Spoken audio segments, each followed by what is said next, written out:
so much sexual trauma and abuse, and no one talks about it, and everyone will just call you crazy if someone's had sexual trauma. They're acting it out, but they're not allowed to talk about it. I knew someone who got diagnosed with schizophrenia after doing plant medicine, after being like Yes. her heart came wide open. She wanted to talk about it, and the community was more interested in keeping her quiet.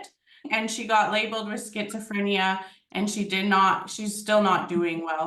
Yeah, I'm very It's been a sorry. long time, 500 years of women being called crazy for having real legitimate responses. Emotion is all natural. We have all of our taste buds. We have all of our emotions. Of course, they're all sacred. Of course, anger is sacred. Of course, sadness is sacred. Of course, grief is sacred. It's part of being a human being, and human beings are sacred.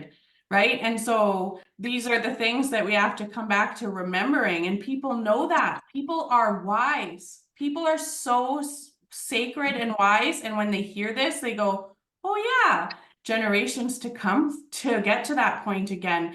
And when I worked with non-Indigenous, or what we call non-Indigenous here from that kind of colonial lens, when I work with people from European descent, sometimes their stuff is 13 generations back, and I can read it in their system.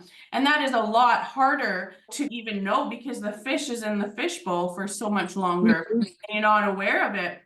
That is harder than for Indigenous people who have 5, 6 generations back to go, oh, we remember more recently how it felt prior to that colonial abuse and trauma and intensity. But Indigenous European people have been traumatized for so much longer. And